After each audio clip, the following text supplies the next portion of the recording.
Olá, sejam todos muito bem-vindos nesse encontro aqui desse MBA em Gestão e Governança em Segurança Pública, da disciplina Fundamentos da Administração Pública, ministrada pelo professor Diego Mota Vieira. Estamos aqui agora para discutir o texto 6 da disciplina, a obra A Política das Políticas Públicas. Fazer um breve ensaio aí sobre essa querida obra. Essa é a obra A Política das Políticas Públicas. Na verdade, ela é um relatório numa parceria do Banco Interamericano de Desenvolvimento com a Universidade de Harvard, o David Rockefeller Center for Latin American Studies, né? o Centro David Rockefeller para Estudos da América Latina. É um relatório de 2006, intitulado A Política das Políticas Públicas, o progresso econômico e social na América Latina. Então, a obra toda, que é muito vasta, vários capítulos, vai discutir com enfoque na América Latina. Nosso trabalho aqui vai estar tratando do capítulo 5, intitulado Atores da Sociedade Civil. A intenção aí é escolher dentre os... Ele no texto aí discorre sobre alguns tipos de atores da sociedade civil. Iremos escolher dois, tratar de dois. Será empresas e meios de comunicação. E brevemente aí trazer com alguns exemplos, né, trazendo um pouco para a realidade o que é que a gente pode aprender, entender aí dessa obra. Vamos em frente. Aqui a gente vai destacando alguns pontos principais da obra. Começando da introdução, o que ele vai dizer, né? Além dos atores formais que são discorridos nos capítulos anteriores, há outros atores e arenas informais que desempenham papéis relevantes na formulação de políticas, embora não estejam oficialmente designados para tal.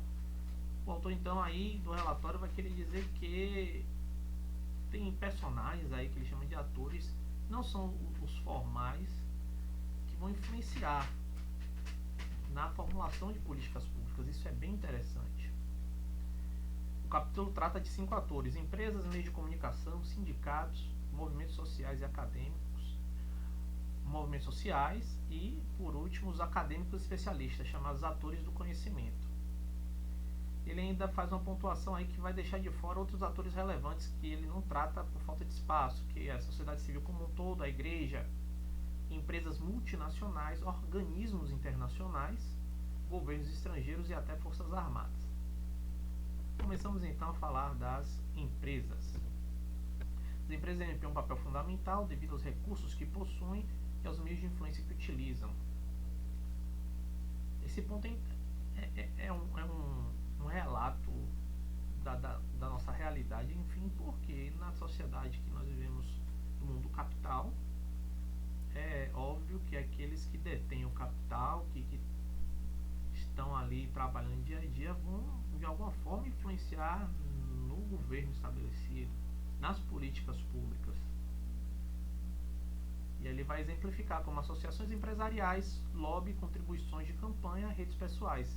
Essa influência pode moldar as políticas públicas de diversas maneiras, desde benefícios particulares, né, quando eles fazem essa influência para receber para suas empresas benefícios diretos, né, em detrimento do bem-estar público, que seria a função do governo, até apoio a reformas amplas, né, obviamente que a empresa se beneficia dessas reformas amplas para impulsionar o crescimento econômico, ou seja, se a economia cresce no país, na região, a empresa vai se beneficiar, vai ter mais gente consumindo. Isso também é importante para a empresa. A forma como as empresas exercem sua influência vai variar de acordo com o contexto político. Depender da conjuntura. A gente está falando de bipolaridade partidária, a gente está falando de um governo social, a gente está falando de um regime fechado. Isso vai dizer como é que as empresas vão influenciar aí na política, né?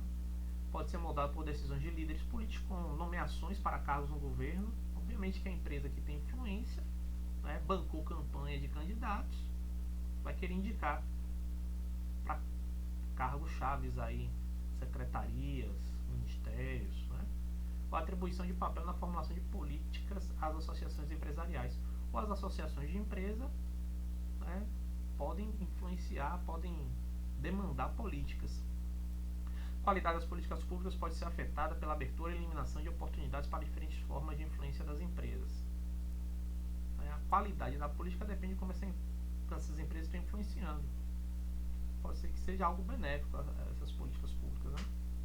Ao abrir ou eliminar oportunidades, aí vem um fato interessante, né? Quando o Estado ele coloca barreiras, né? Ele elimina oportunidades de influência da empresa, por exemplo, né? A empresa, então, ela perde influência e isso também pode afetar a qualidade da política pública. Ou o Estado pode abrir oportunidade de influência. Então vamos para a primeira parte, aí, que ele chama de tipologia da participação das empresas. A participação das empresas no processo de formulação de políticas varia conforme o tempo. Por isso que a gente fala do contexto, né? País, tipo de política, seu alcance. No entanto, algumas generalizações podem ser úteis. A participação das empresas pode ser organizada em coletiva. As empresas em grupo se organizam para influenciar na política, como em associações empresariais, ou de espécie individualizada. Uma empresa influencia, a empresa mal influencia naquela região, que ele chama aqui o autor de redes pessoais. Quanto mais abrangentes os interesses das empresas e mais transparentes suas atividades, mais voltado para o interesse público será a influência. Então, dois fatores aí: interesses abrangentes, ou seja, eu quero atingir um grupo ou um território como um todo, e transparência, né? Os dados são transparentes, né? A gente fala em portal de transparência, por exemplo, né? Então não há muito que corromper, tendo em vista aí essa transparência. Então o interesse público será mais beneficiado. Se não puderem colher todos os benefícios de suas atividades políticas, as empresas podem optar por reduzir sua participação. Obviamente, não estou ganhando nada, a empresa vai deixar de querer influenciar, de estar ali, imiscuída ali na política.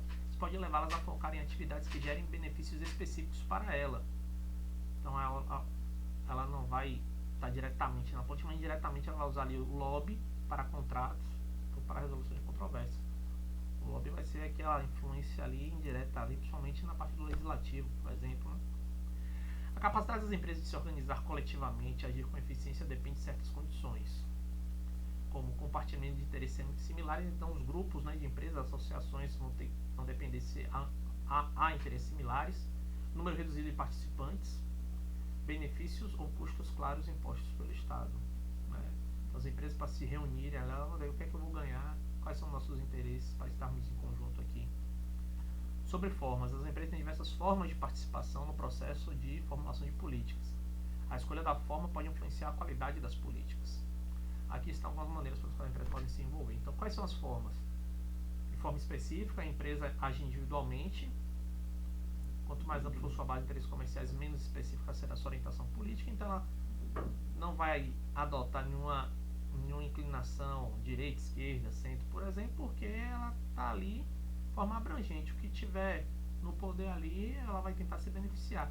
Grandes conglomerados com interesses diversos tendem a aderir a ações coletivas e pressionar por políticas mais amplas, especialmente aquelas que beneficiam a economia como um todo.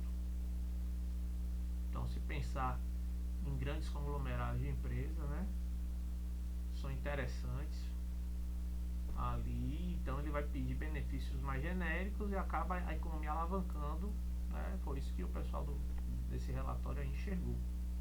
Setores econômicos. Empresas de um mesmo setor, como indústria ou agricultura, podem se unir em ações coletivas, especialmente em resposta a políticas que afetam seu setor de maneira desproporcional. Então vamos pensar aqui no Brasil com o agro, né? As empresas do ramo da agricultura se juntam para buscar benefícios, aí pressionar os ministérios aí, o governo federal, para ações que vão beneficiar o grupo, né? Associações, eles chamam aqui de associações voluntárias ou autorizadas pelo Estado, representam empresas de diferentes portes e podem focar em setores específicos ou em toda a indústria. Vamos pensar aqui, por exemplo, no Sistema S, né? Senai, Sesc, FIEB, todo aquilo ali são associações voluntárias, o Estado autoriza, não é verdade. Tem empresas de diferentes portes e de alguma forma ali eles influenciam nas políticas, estão ali no meio da política pública para tentar de alguma forma beneficiar redes de contatos. Alguns empresários podem participar diretamente da formulação política por meio de nomeações para cargos governamentais ou por meio de laços pessoais. Então aqui é aquele empresário, aquela empresa que bancou a candidatura com doações, ou tem uma relação pessoal mais antiga com determinado político. Então vai influenciar diretamente ali na indicação de um secretário, de um ministro, ou de algum cargo-chave, um diretor de uma empresa pública. Importante então entender também que é algo que a gente enxerga no Brasil também. Mobilidade de capital. A capacidade das empresas de movimentar capitais pode influenciar indiretamente as políticas, uma vez que os formuladores de políticas buscam medidas que atraem investimento e mantêm a estabilidade econômica. Né? Então são empresas que de alguma forma ali têm algum um poder ali de influência direta ali no capital, né? O autor vem chamar de carteira de opções. Empresas engajam-se em atividades políticas para influenciar políticas públicas, buscando maximizar seus interesses, obviamente, né, através de diversas estratégias que ele vem chamar aqui de investimento político, que inclui associações empresariais, lobby, contribuições para campanhas eleitorais, redes pessoais e até mesmo que corrupção. Isso vai depender do que? Do contexto político do país. O que eles chamam então, as associações empresariais oferecem acesso direto aos formuladores de políticas e podem influenciar a opinião pública por meio dos meios de comunicação, aí ao grupo de empresas, né, acessando quem ali faz os projetos de lei, que estão ali junto com o chefe do executivo, e também influenciam a opinião pública por meio da mídia, né? Lobby, geralmente realizado por empresas isoladas, mais eficazes durante a implementação de políticas. Depois da política formulada, ele chama aí da fase da implementação da política, né, quando ela está sendo executada. Então o lobby ali individual e empresa individual tem uma função. Contribuições financeiras para campanhas eleitorais são comuns, apesar das reformas nas leis. Olha o que ele observa na América Latina como um todo, e a gente vê aqui no Brasil. Se tenta barrar fundo partidário, limite de contribuição. No entanto, ainda se vê contribuições financeiras e ninguém contribui, dá dinheiro sem interesse. Nesses casos aí, né? Redes pessoais fornecem conexões obscuras entre o empresariado e as elites governamentais, que foi falado antes, né? As redes pessoais ali com influência direta, ele chama de conexões obscuras. E corrupção, embora seja uma forma altamente dissimulada de influência política, está associada a políticas específicas, principalmente durante a distribuição de verbas e contratos, ou na aplicação de penalidades. Então observe aí, na hora da administração pública contratar, de alguma forma ali tentar direcionar, né, a licitação, algo assim, ou a aplicação ou na isenção da penalidade, né? Vamos pensar em multas ambientais. A empresa invade a área de proteção ambiental, constrói, desmata, né? Quando chega a entidade ambiental ali para fiscalizar, para autuar, de alguma forma ali a política pública influencia, né? E aí deixa de aplicar a penalidade. Anistia, né? Empresas procuram equilibrar suas carteiras de investimento político para aproveitar ao máximo as oportunidades oferecidas pelo sistema político. Em países onde os formuladores de políticas dão menos atenção às associações, as empresas investem menos nelas, é um fato observado. O investimento das empresas na política também é influenciado pela capacidade do governo de implementar efetivamente suas políticas, com estratégias de influência se adaptando de acordo com o contexto político. Então, o relatório mostra aí que a adaptação ao cenário. Por exemplo, no México, o valor percebido de certas formas de influência política diminuiu com a dificuldade do governo em obter a aprovação do Congresso. Não adiantava ter ligação direta com o Executivo, porque o Executivo era barrado no Legislativo. Então, as empresas lá perceberam isso. Continuando, então, tipos de políticas e tipo e intensidade de participação das empresas. Vamos lá. As empresas variam sua participação no processo de formulação de política de acordo com o tipo de política em questão. e principalmente a certeza dos custos e benefícios. O que é que eu vou ganhar, quanto eu vou gastar. Políticas com custos imediatos e certos, vou investir agora e vou enxergar de algum retorno. Como mudanças nos impostos tendem a mobilizar mais as empresas. Então imagine aí conseguir influenciar a política para ter uma diminuição pelo Estado aí, pelo governo do Estado, no ICMS. Isso é interessante para as empresas. No ISS, se o município influenciar, fizer essa redução. É algo imediato ali, ela vai investir nisso. Políticas com custos e benefícios incertos, como reformas administrativas ou sociais de longo prazo, tem menos participação empresarial. Está se debatendo reforma na educação, nova reforma do ensino médio, reforma na saúde, né? Então são coisas muito a perder de vista. Que as empresas, eu vou ganhar o que com isso agora?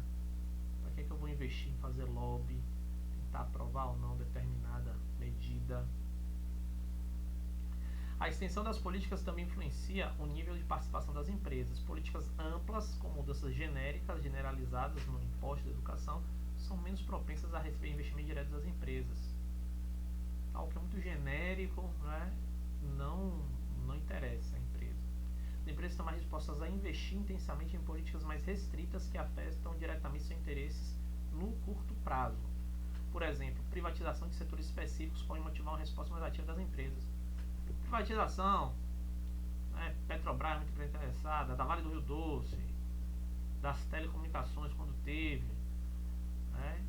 Então imagine que era o monopólio das telecomunicações com o governo. Quando se ventilou a possibilidade de abrir, quantas empresas estão hoje trabalhando com telecomunicações? Então quantas empresas estão lucrando? Então elas enxergam já um benefício. Isso aí foi uma pressão forte, um lobby forte. Crucial evitar que políticas sejam dominadas pelos grupos mais intensamente interessados, equilibrar interesses empresariais com o bem-estar público. É o que o relatório fala, né? Balancear esses interesses cabe ao governo. Sobre abrir o sistema. Ele dá um exemplo da Guatemala lá no texto, mas o que ele vem dizer? Embora fortalecer o Estado seja importante para conter o poder das elites empresariais, eles chamam, né, as elites empresariais, é impraticável excluir completamente os interesses comerciais da elaboração das políticas. Está falando, né, de quem detém o poder econômico, né, contribui também, né, para o governo com impostos, gera emprego, então também é interessante contemplá-los. Fechar alguns canais formais de participação pode levar ao surgimento de outros menos transparentes. Portanto, o desafio é canalizar a influência das empresas de forma a contribuir para bons resultados. Se o governo não deixa a empresa participar, ela vai minando ali, ó, a base, vai tentando chegar por formas escusas, corrupção, para alguém ali do interno ali atender os pedidos. Se o governo abre a porta, chama para conversar, dá uma cadeira ali na mesa de discussão, ouve, né, o relatório vai dizer que isso é melhor. Para melhorar as políticas, a transparência é fundamental. Ao portal da transparência, incentivando as empresas a adotar posições mais voltadas para o interesse público, ser alcançada através da cobertura da mídia, representação formal das empresas em associações ou conselhos de políticas, ou tudo pode melhorar, né? Mídia, representação formal, mídia, associações, conselhos, divulgação de doações, né? As doações políticas têm que ser públicas, a gente tem que saber, a sociedade tem que saber o que a empresa está doando para determinado partido candidato. Abertura geral do processo de formulação de políticas. Compromissos de longo prazo entre formuladores de políticas e empresas são favorecidos por duas formas de participação empresarial. Representação em conselhos de políticas permitem interações repetidas. Então, ó, há um destaque no relatório aí para o compromisso de longo prazo entre empresa e quem está formulando política pública. Por quê? Porque você cria um estreitamento, um laço de confiança. Então, conselhos de política, eu crio um conselho que pode sugerir políticas, né? Incentivando a construção de boas reputações, cumprimento de acordos. E ele fala de redes políticas duradouras, facilitando o intercâmbio de informações e a construção da confiança. Quando o Estado incorpora associações empresariais no processo decisório e de execução de políticas, estimula as empresas a investirem sua capacidade institucional, como empresa mesmo, como instituição, não individualmente. Isso promove uma capacidade coletiva de intermediação, o que ele sempre defende a longo prazo. Para aumentar a qualidade das políticas públicas, ele fala em eliminar a oportunidade de participação para empresas com interesses menores, restringir o lobby na fase da execução, reduzir a corrupção, quando se abrem oportunidades para ações inclusivas como estímulo a associações dedicadas ao interesse público. O segundo ator que a gente está trazendo são os meios de comunicação. Esses são bem mais enxutos. Pesquisadores frequentemente consideram o meio de comunicação como um mero elo passivo. Então aí é um paradigma para ser quebrado, achar que o meio de comunicação é passivo, não tem muita influência na opinião pública, ignorando a interação mais complexa. Politizadores da América Latina reconhecem a grande influência dos meios de comunicação na elaboração de políticas. Ele vai dizer como, né? Influência inclui a capacidade da imprensa de definir a agenda política, que aqui vai ser pautado, acelerar o processo decisório, quando vai ser votado, decidido, alterar incentivos de apoio, vamos apoiar esse ou aquele projeto, aumentar os custos do comportamento oportunista ou do autofavorecimento.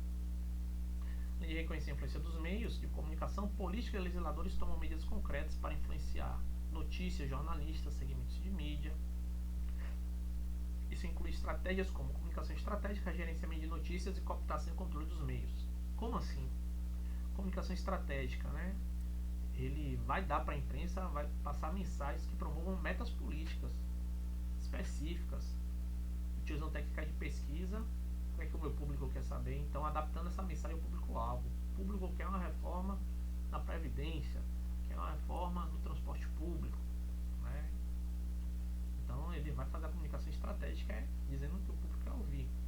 Gerenciamento de notícias. O que é isso? Busca melhorar a uniformidade, a visibilidade e a credibilidade das mensagens. O que é que, como eu vou dizer para a imprensa, né, o que é que a notícia que ela vai veicular sobre o governo, sobre a política, sobre os políticos. Influenciando o enquadramento das notícias é fundamental para os formuladores de políticas, pois pode determinar como certos eventos são interpretados pelo público e pelos jornalistas. Cooptação e controle envolve práticas como apadrinhamento e uso propagandístico dos meios de comunicação do Estado. Os grandes meios, rádio, TV, né, sobrevivem em grande parte por verba de publicidade. E uma parte da verba de publicidade vem das verbas públicas, né? O Estado, os órgãos públicos têm verba de publicidade, né? Então isso remunera esses meios de comunicação. Então de alguma forma eu posso ali dizer o que é que eu quero que ele veicule. Manipulação dos resultados de licitação de publicidade governamental, direcionar publicidade governamental para determinado meio, e até ameaças e violência contra a imprensa. A gente teve muito isso no último governo federal aqui, nada concretizado, mas muitas ameaças. Em muitos países, por outro lado, a imprensa enfrenta restrições legais, levando jornalistas a se autocensurar, só não divulgar tudo para não sofrer retaliação. A função dos meios de comunicação no processo de formulação de política é ampla e abrange várias fases. A gente vai ver um pouquinho disso. Formulação de políticas. O meio de comunicação desempenha papéis cruciais em todas as fases do processo de formulação de políticas. Então ele fala das fases. Fase de elaboração da política. Você está pensando, definir a agenda, o que é que vem primeiro, o que é que vai estar ali, ao trazer à tona questões que legisladores podem ter negligenciado. Falando muito aí de segurança pública, né?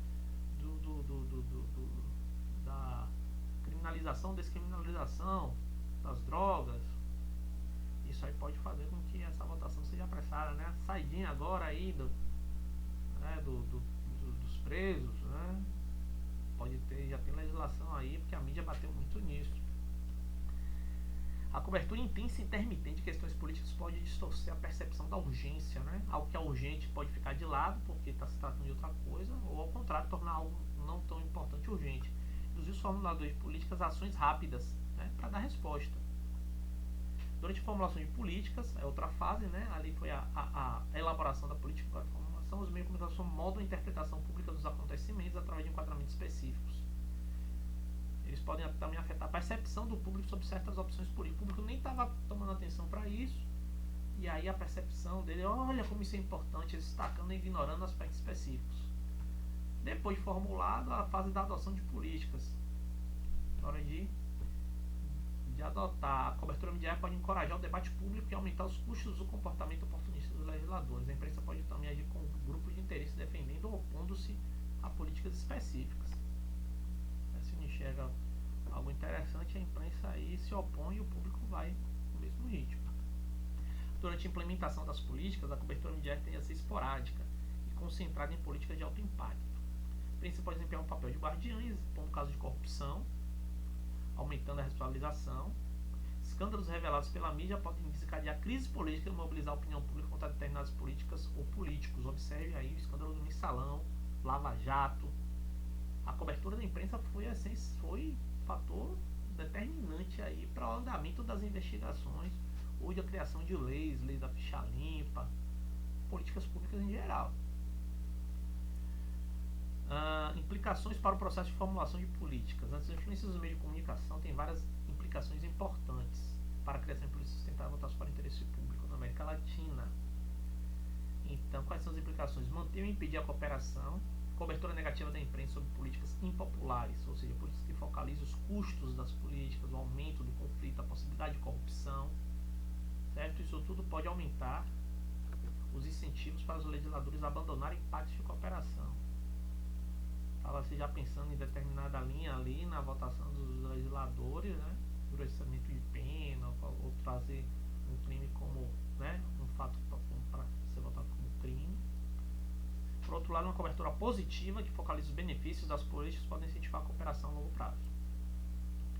Ampliar ou reduzir a participação nas negociações. Então, os atores mencionados na mídia são os atores, né? Tudo, desde os informais, empresas, até os atores políticos mesmo, os formais. Mencionados na mídia podem adquirir legitimidade e poder de mobilização, enquanto a ausência de cobertura pode enfraquecer esses atores. Aumentar ou diminuir a possibilidade de observar os movimentos dos atores. A exposição dos movimentos dos atores durante as negociações pode aumentar a transparência e reduzir subornos. No entanto, a cobertura tendenciosa pode distorcer a percepção pública dos acontecimentos. Então, como a mídia tem um poder muito importante. Melhorar ou sabotar o desenho e a aplicação das políticas. Fiscalização feita pela imprensa pode promover a criação de mecanismos de aplicação de políticas, mas também pode levar respostas rápidas e simbólicas para a crise em detrimento de políticas bem formuladas. A imprensa bate num tema, algo que exige uma complexidade, um estudo, uma verificação, não se tem tempo e aí se dá logo uma resposta à sociedade. Depois vai se ver que talvez não tenha sido a melhor opção. Então é isso que eles chamam de melhorar ou sabotar o desenho e a aplicação de políticas. Economia política nos meios de comunicação. O que é isso? Existem duas orientações principais sobre a influência dos meios de comunicação. A cívica, que prioriza o serviço aos cidadãos, e outra que vê o jornalismo como um meio para servir a determinados interesses, como a servir ao mercado. TV e rádio geralmente seguem uma abordagem mais mercadológica, enquanto grandes jornais, diários e veículos de comunicação comunitários tendem a ter uma orientação cívica. Ele está dizendo que jornais impressos, né, teriam então um interesse mais cívico, como ele chama aí, priorizando serviços aos cidadãos, e televisão e rádio mais comercial. A gente entende que o jornal ele é mais sustentado também pela publicidade, mas muito pela venda, pelas assinaturas. Hoje muito menos o impresso, mas vocês já tem as assinaturas digitais. E os meios de rádio e TV, a publicidade é grande, né? Então, e aí entra o que já foi dito da publicidade dos órgãos públicos. Então, isso pode se refletir verdadeiramente aí nesse caso. A televisão comercial, embora seja a principal fonte de informações, pode ser suscetível ao sensacionalismo e distorções. Um exemplo bem claro aqui no estado da Bahia, no governo Sarney, o ministro das comunicações foi o Antônio Carlos Magalhães. Bem nessa época, ele teve a concessão da maior emissora do Brasil, a Rede Globo, para o seu grupo, empresa do seu meio. Inclusive até hoje é uma rede de TV que repassa o sinal da Globo, então tem mais audiência aqui no estado. E obviamente que essa rede TV não vai veicular nos seus jornais matérias prejudiciais ao seu grupo político, obviamente, né? e-mail encerra aí com o futuro dos meios de comunicação na América Latina. Fala de desafios significativos, incluindo o uso da publicidade governamental, controle de concessões de rádio e TV, concentração da publicidade no setor privado e a falta de empresas de mídia economicamente viáveis limita a imparcialidade dos veículos. Se grandes empresas dominam a publicidade, elas vão ter poder econômico para dizer o que é que vai veicular no rádio e na TV. Impunidade para aqueles que atacam jornalistas, né? E a forçação, né, da autocensura, de ameaças também são problemas persistentes. E ele fala de países como México, Nicarágua e Peru. E cita países bem melhores para a imprensa, como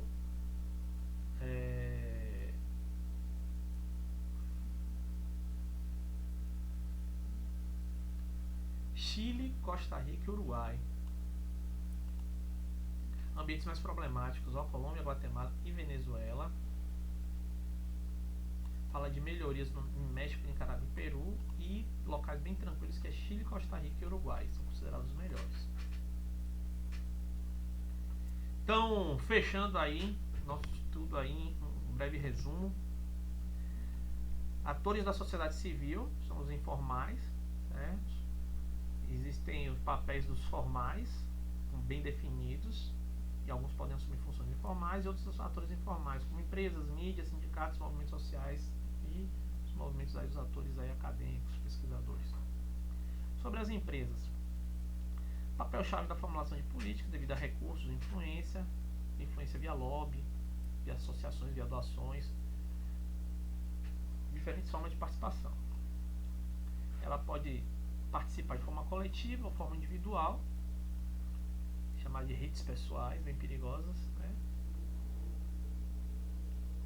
Existem empresas específicas ou empresas de um mesmo setor econômico, associações empresariais, redes de contatos, mobilidade do capital.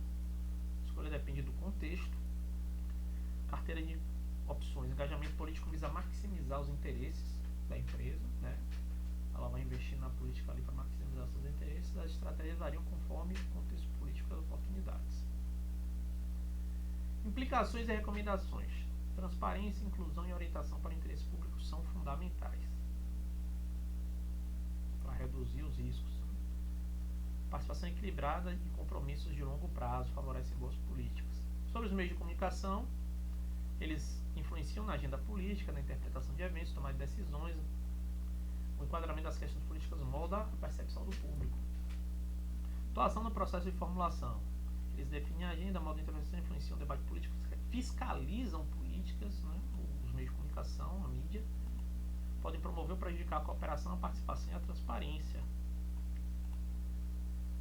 Orientações do meio de comunicação. Uma mais cívica, a serviço dos cidadãos, ou uma mais mercadológica para interesses do mercado, do capital. Televisão e rádio tendem a seguir uma abordagem mercadológica. Desafios: controle da publicidade governamental, grandes empresas, né, que detêm a propriedade, né, a propaganda, limitam a imparcialidade, impunidade e autocensura afetam o jornalismo em alguns países. Se espera melhorias em alguns países, mas desafios persistem em outros. Os jornalistas capazes de influenciar a política centrada no interesse público ainda sobrevivem. Pois bem, agradecemos aí a assistência de todos nessa oportunidade desse MBA e até uma próxima.